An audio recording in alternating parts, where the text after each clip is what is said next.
দীর্ঘ ৫ মাস ধরে বেতন পাচ্ছে না প্রাণী সম্পদ বিকাশ দপ্তরের কর্মরত মোবাইল ভেটেরিনারি ইউনিটের স্টাফরা।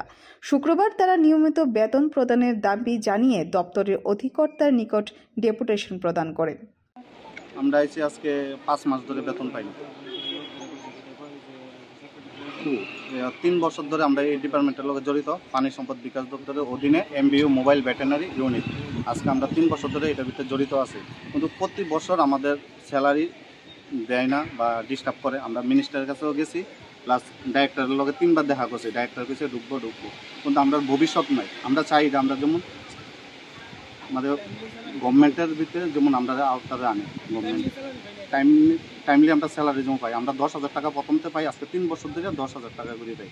আমরা চাই আমরা স্যালারি যেমন বাড়ে এবং নিয়মিতকরণ করে যেমন আমাদের গভর্নমেন্ট আন্ডারটেকিং।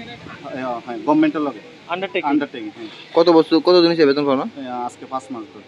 5 মাস ধরে। এর আগেও 5 মাস ধরে পাইছি না, পাইছি। কি কইছে অধিকর্তা মন্ত্রী তারা কি কইছে? তারা কইছে ঢুকবো। মন্ত্রীর সাথে দেখা করলে মন্ত্রী ডাইরেক্টরের সাথে কথা কয়, ডাইরেক্টর কয় একটু টাইম লাগবে, ঢুকবো। এটা করতে হতে 5 মাস হয়েছে। এর আগেও একবার হয়েছে এমন 5 মাস ধরে। এখন যে 5 মাস হয়েছে, মানে পুরো 5 মাসই বেতন পেয়েছো না? না 1 মাস দিয়ে আছে? না, 5 মাস। কতজন রয়েছে তোমরা? 10,000 টাকা। তোমরা কতজন রয়েছো? টোটাল 26 জন সারা রাজ্যে। হ্যাঁ। কাজটা কি? আমরা এমবি মোবাইল ভেটেরিনারি। আমরা পশু পাখির যদি কোনো অসুবিধা হয়, আমরা গাড়ি নিয়ে, ডাক্তার নিয়ে আমরা এখানে উপস্থিত হই, ফিল্ডে কাজ করি। কোন ডিপার্টমেন্ট?